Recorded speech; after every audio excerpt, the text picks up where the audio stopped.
What about him? You're going to tell me he's not a martyr? Okay, we're not talking about emotion, though. We're talking about psak. We're talking about Holocaust victims. We're talking about IDF martyrs. And we're talking about terror victims. You know, these are things the Jewish people have to deal with. And we're talking particularly, it's still fresh, it's not just 30 days since shoveled the dirt on their graves, the Pittsburgh 11. Pittsburgh 11. May Hashem avenge their blood, avenge the blood of all the martyrs. Amen. Okay. So I keep saying martyrs, but let's say question. Okay. Question, Yakasha against Lazer. Are they martyrs according to halacha? Are they holy martyrs according to halacha? If I would tell you one of the most stringent, zealous rebbes in the last 100 years, who would come to mind? How about Rabbi, Shomer Emuna Rebbe? Huh? Okay? Rabbi, he was, people, when you read what he writes about guarding your eyes, and read it, oh, you can't, he's fire.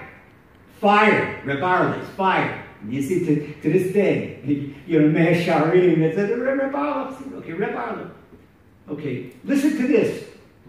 The Shomer Emuna Rebbe, Reb Aaron Roth of sacred memory, he rules like this. Open up your Shomer Emuna, okay, the book, named, the Hasid is named after his book, okay, to the section about divine providence, Ma'amar Ashkocha Pratis, chapter 10. Chapter 10 in Shomer Emuna.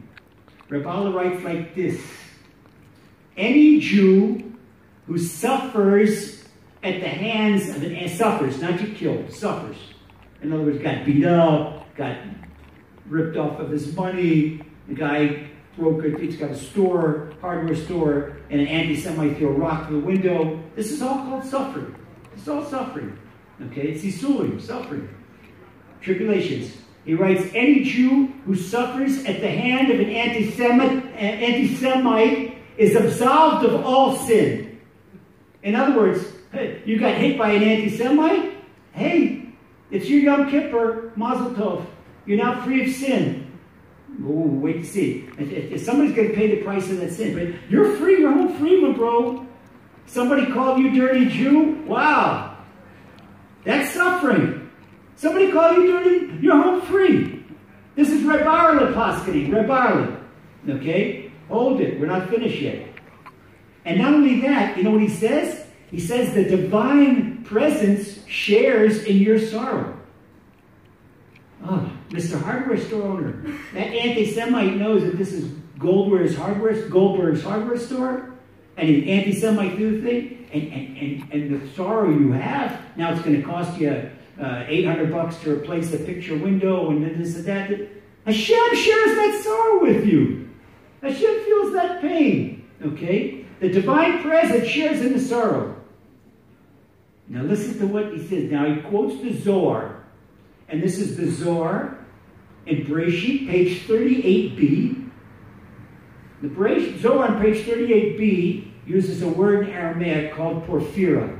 Let me tell you what the porphyra is. The porphyra is the divine cloak. It's a spiritual cloak. It's a cloak that the Almighty dons on the day, on Judgment Day, when He judges the nations of the world.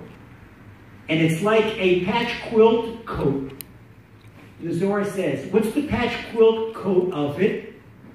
Part of the coat is the picture, the portrait of every Jew that suffered by a non-Jew. But around the heart of the coat is every martyr that died because he's a Jew. In other words, if you're a Jew, by definition, and you die because you're Jewish, you become part of the porphyra, the Almighty's cloak. The Almighty walks with your picture on His cloak all the time. And this is, and what the Zohar is using material language to understand. This is higher and higher and higher. We cannot understand. We can understand these are Kabbalistic terms. Okay. Rabbi Allah says, heaven forbid the Jew, even a wicked sinner, the words of our Rabbi Allah, even a wicked sinner, Chotet Rasha, that's what he says, Rabbi Allah, even a wicked sinner, if he was killed by an anti-Semite because he was a Jew, all his sins are forgiven and he is deemed a martyr. Rav Arleth Paskins, he is deemed a martyr, all his sins are forgiven. And then Rav Arleth does Kal V'chol.